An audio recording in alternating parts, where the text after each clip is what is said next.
लोगों की हत्याएं हो रही है और जो सामंती तत्व हैं वो खुलेआम मर्डर कर रहे हैं, हत्याएं हो रही है, बलात्कारों की घटनाएं हो रही है। और जो छुटकी टंगरेला में हम लोग देखें नौबतपुर में, यहाँ सामंती ताकतों ने केवल अपनी धाक को मजबूत बनाए रखने के लिए, कोई पिछड़ा है, कोई दलित है तो वो कैसे बढ़ चढ़ के रह सकता है, वो कैसे बढ़िया घर में रह सकता है, वो कैसे अच्छा कपड़ा पहन सकता है, वो कैसे अपने बच्चों को पढ़ा सकता है, इसके कारण यहाँ पे हत्याएं हुई, फायरिंग किया गया। और पूरे इलाके में ये संदेश देने के लिए कि हम श्रेष्ठ हैं, हम सामंती तेवर के लोग हैं, हम श्रेष्ठ हैं।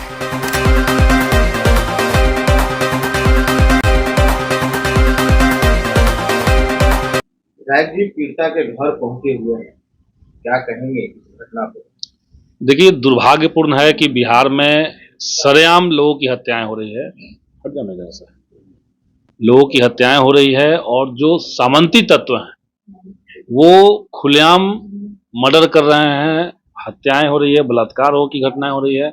और जो छुटकी टंगरेला में हम लोग देखें नौबतपुर में, यहाँ सामंती ताकतों ने केवल अपनी धाक को मजबूत बनाए रखने के लिए, कोई पिछड़ा है, कोई दलित है तो वो कैसे बढ़ चढ़ के रह सकता है, वो कैसे बढ़िया घर में रह सकता है, वो कैसे अच्छा कपड़ा पहन सकता है, वो कैसे अपने बच्चों को पढ़ा सकता है, इसके कारण यहाँ पे हत्याएं हुई, फायरिंग किया गया।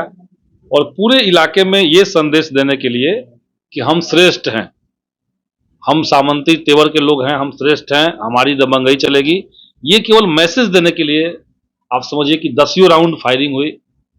उसमें प्रेम जी के ऊपर, इनका भाई प्रेमजीत है, उनके ऊपर गोली चली, इनके कंधे में लगा, छोटा भाई का पैर में लगा, और इनके जो चाचा थे ललन यादव जी, उनको 5-6 गोली मार करके उनकी हत्या कर दी गई। तो ये तो साफ साफ दिखा रहा है कि अपराधी किस्म के जो लोग हैं उनको सत्ता का संरक्षण कहीं ना कहीं है, तभी इतना हौसला बढ़ा हुआ है। और यहां तक कि पुलिस जो उनका पीछा कर रही थी तो पुलिस के ऊपर भी फायरिंग किया गया है। तो ये सरकार को इसकी जिम्मेदारी लेते हुए हम ये तो कहेंगे कि सबसे पहले जो ललन जी की जो हत्या हुई, जो ऑटो चालक थे, ऑटो चलाते थे, और पिछले समय में सब लोग जानते हैं कि उनका जो लड़का था वो टॉपर था, बोर्ड की परीक्षा में उसने सबसे ज्यादा नंबर लाया, लोगों ने उसको सम्मानित भी किया। अब उस बच्चे का क्या होगा, उनके परिवार के जो बाकी लोग हैं उनका क्या होगा। तो इस तरह की हत्या के मामलों में सरकार को एक तो परिवार को तत्काल कुछ रिलीफ देना चाहिए, मुआवजा देना चाहिए। और दूसरी बात कि जो लोग भी शामिल थे इसमें, चाहे वो डायरेक्ट गोली चलाने वाले लोग हों, चाहे उन्माद फैलाने वाले लोग हों, इनको चिन्हित करके इनको सख्त सजा दी जाए, ये हम लोग मांग करेंगे। और कल पटना में भाकपा माले की तरफ से इस तरह की जो घटनाएं हम देख रहे हैं, 2-3 जगह पटना जिला के अंदर घटनाएं तुरंत अभी हुई है, तो उन सारी घटनाओं को लेकर के हम लोग मुख्यमंत्री से भी मिलेंगे। हमने विधानसभा में भी इसको उठाया, इस मामले को, टेंगरेला वाला मामला भी हम लोग विधानसभा में उठाए हैं। और हमने सरकार से मांग की है कि भाई तत्काल आप कार्रवाई कीजिए, ये जो दहशत का राज बिहार में स्थापित करने की कोशिश हो रही है इस पर लगाम लगना चाहिए। विधायक जी क्या सच में मंगल राज चल रहा है या जंगल राज चल रहा है? ये महाजंगल राज, ये महाजंगल राज।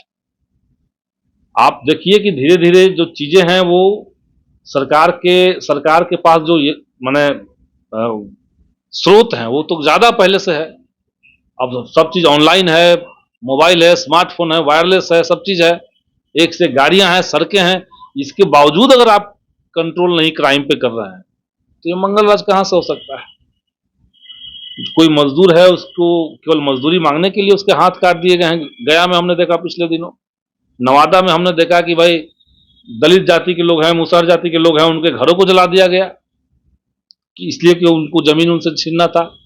टेंगरेला में आप देखिए कि केवल अच्छे घर आप कैसे बना लिए, आप कैसे ठीक से रह रहे हैं, इसके चलते सामंती ताकतों ने हत्याएं कर दी।